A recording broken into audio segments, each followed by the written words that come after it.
Now in this lesson we look at the volume of a prism. Now volume is a measure of the space contained in a solid shape. If we consider this box, okay, a cuboid, or also known as a rectangular prism, and we broke it up as such. Let's just concentrate on one little cube there. If it had measurements 1 centimeter by 1 centimeter by 1 centimeter, we would say that it has a volume of 1 cubic centimeter. And that is often written as 1 centimeter cubed. So when you see the cm cubed, known as a cubic centimeter. Now if we consider the volume of this particular cuboid, let's notice that the front layer is 1, 2, 3, 4, 5, 6, 7, 8, 9, 10, 11, 12. There's 12 of these smaller cubes.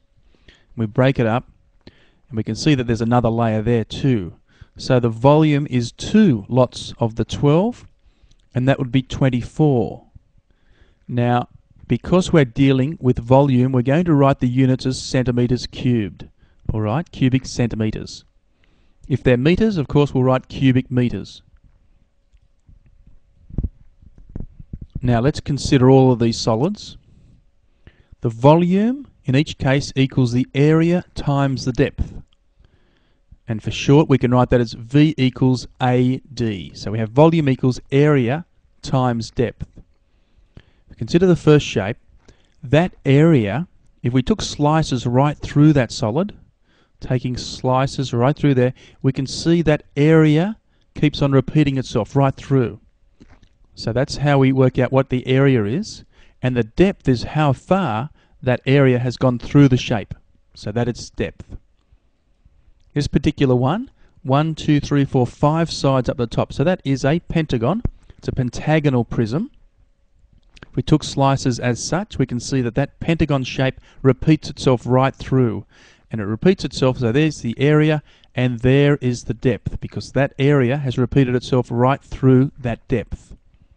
So sometimes the depth is going across, sometimes it's going up and down. This next one here, we can see, it's a cylinder, that area is a circle, and we took slices like that, it again repeating itself right through. So the area there, and that would be the depth. Now this time, we see the triangle there. We took slices like that. It repeats itself right through the shape. So there's our area, and there is our depth. Excellent. Now let's look at some examples. We're asked to find the volume. Okay, in this particular cuboid, we're given that the area of the face is 24 square centimeters, and we can see the depth is 10 centimeters. So there's our formula, V equals AD, where the area is 24, and the depth is 10 centimeters. So we multiply by the 10. And 24 times 10, alright, don't search for the calculator for this one, 24 times 10, easy, equals 240. And again, we're dealing with volume, so we make sure we write cm cubed, alright, cubic centimeters. Now our next example here, a different sort of shape, but it is a prism, because that area that we see shaded in at the top is consistent right through the shape.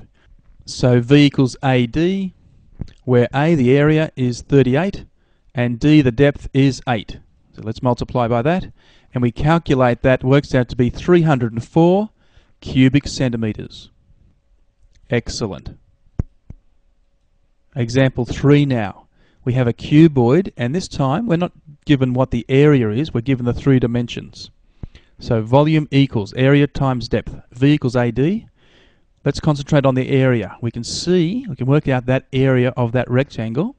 Because it is a rectangle, simply length times the breadth. So 8 times 3, and that works out to be 24 square meters. All right, this time we're dealing with meters. So the area is in square meters. So write the 24 down in our working.